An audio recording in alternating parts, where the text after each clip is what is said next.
It's been a few months now since we last talked about Ruby Franke, as we've all been waiting for sentencing day. Yesterday, both Ruby and Jody received their sentence, and things are not looking good for them. As you guys know, back in August, both Ruby and Jody were arrested and have been in jail ever since. They both pleaded guilty to their charges, and for the past few months, everyone's been anxiously awaiting for their sentencing. There's been a lot of debate online over how long of a sentence they might receive, with some people thinking that they might only get a few years, while others are still holding out hope that the courts might make an example out of them. I know that this situation went way deeper than just being about family channels, but that's how Ruby got her start, and people wanted this sentencing to be a clear warning and set a precedent.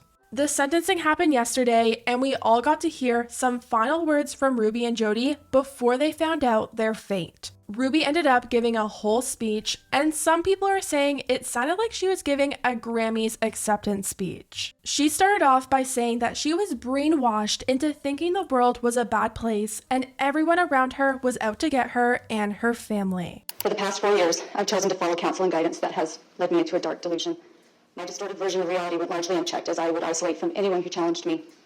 I was led to believe that this world was an evil place, filled with cops who control, hospitals that injure, government agencies that brainwash, church leaders who lie and lust, husbands who refuse to protect, and children who need. She then named Jody Hildebrandt and claimed that she was never her business partner. She said that she hired Jody to be her kid's counselor, and then she paid her to be her mentor. Obviously, she's doing this to make herself seem like another victim of Jody instead of an equal participant who was working alongside her. Maybe she didn't take a paycheck from Jody. I don't know how she was managing to still make a living, no longer posting on YouTube and not taking anything away from her time on Connections. But even if she wasn't being paid, Connections was still her thing with Jody. They were both sitting on camera giving out extremely harmful parenting advice to people multiple times a week. That seems like a business partner. She then goes on to say that she takes full accountability for her actions. My choice to believe and behave this paranoia culminated into criminal activity, for which I stand before you today ready to take accountability. To demonstrate my remorse and regret without blame, I take full accountability for my choices. But it doesn't really sound like she's taking full accountability. She's still passing the blame onto Jody, and while I'm sure Jody played a huge role in how extreme things got, Ruby wasn't an angel pre-Jody. Viewers of 8 Passengers called her out constantly over her extremely harsh and parenting style years before she was ever even involved with Jody. Meeting Jody only escalated Ruby's behavior, but the signs were already there before she ever even got involved with Connections. This is where we get into probably one of the strangest statements I've ever heard given by someone who's pleaded guilty. Ruby went on to thank a whole list of people for saving her kids from the situation that she put them in. Thank you to the officers in Santa Clara and the Ivan City Police, Nick Hamlin, Brian Palufo, Cy Pickuvit, Mike Pondoyo in Tobler, John Ward, Dee Lewis, and Chief Flowers. You were the angels who came and saved my children. I especially want to thank Detective Jay Bate. She plucked me out of a situation I didn't know how to get out of. And the moment she handcuffed me was the moment I gained my freedom. You were not the controlling ones. I was. Thank you to the medical staff at Intermountain Hospital. Your skill, tenderness, and professionalism helped heal my children. This is the most narcissistic speech I think I've ever heard. She's making this all about her, like she's some bystander in what happened and not the one who literally put her kids in this situation. Thanking everyone for saving you and setting you free is so diluted. They weren't saving you. They were saving your kids from you and from Jody. Her lawyer even said at the beginning of the hearing that when she was first arrested, she was still refusing to see the error of her ways. In the very early days of my involvement with Ruby, she was somewhat defensive, and she was still very much indoctrinated into a philosophy that was destructive. Fortunately, Ruby came to the stark realization of the errors in her thinking patterns and subsequent actions. To say that she was horrified by this realization would be to put it mildly.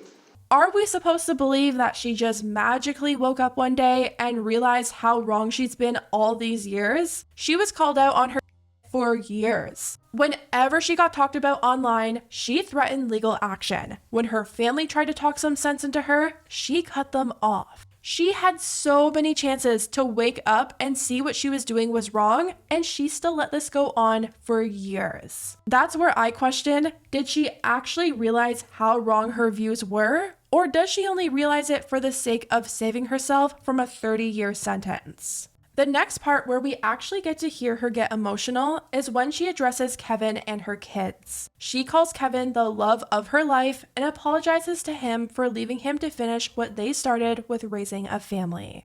My husband of more than 23 years. You are the love of my life. I'm so sorry to leave to you to finish what we both started together. The ending of our marriage is a tragedy. To my babies, I can see now over the past 4 years I was in a deep undercurrent that led us to danger. She then says that she accepts a prison sentence and thinks that's what's necessary in order for the people that she hurt to heal. Thank you to you and your staff for facilitating my opportunity to take accountability and to answer for my charges. I am humbled and willing to serve a prison sentence as long as it takes to continue unraveling all of the misinformation I have believed and bought, swallowed, and acted out, and for my family to heal and for the community to heal. And I understand this is going to take time.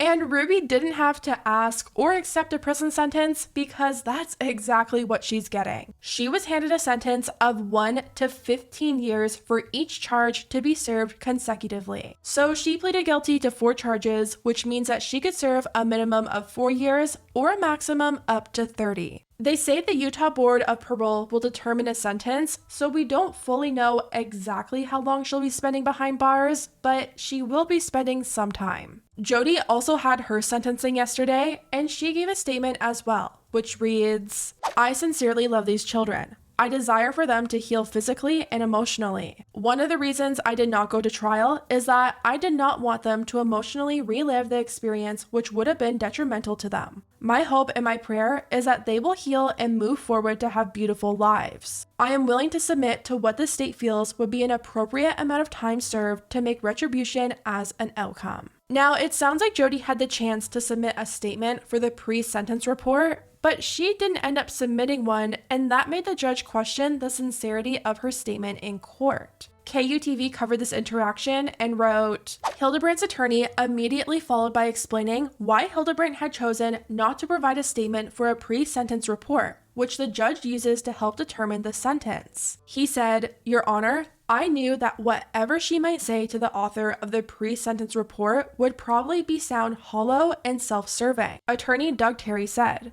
"and perhaps it does today. But I know that my client in the statement that she makes to the court today, that the statement is absolutely sincere." Walton questioned the validity of that claim. He said, "Does Hildebrandt recognize that it's her behavior that caused the harm to the children that she's referred to in her statement?" He asked with her attorney, answering that she did. The judge ended up giving Jody the same sentence as Ruby, 1 to 15 years for each charge. She pleaded guilty to 4 charges, so that means that she's looking at anywhere from 4 to 30 years. A lot of people are afraid that since Ruby and Jody don't have any kind of criminal record before all of this happened, that maybe they'll end up getting the minimum, but some people are still holding out hope that the courts are going to make an example out of them. It really sounded like the judge wasn't happy with Jody, and I feel like you could tell just by her facial expressions in court and her short statement that she really thinks that she's done nothing wrong. Ruby was definitely more emotional in court, and while she did say that she took full responsibility, her statement still passed on a lot of blame to Jody, and people think that Ruby shouldn't be getting any kind of break. She was their mother, and it was her job to protect her kids, and she put them in the home of Jody, and for that, many people believe that they both deserve the maximum.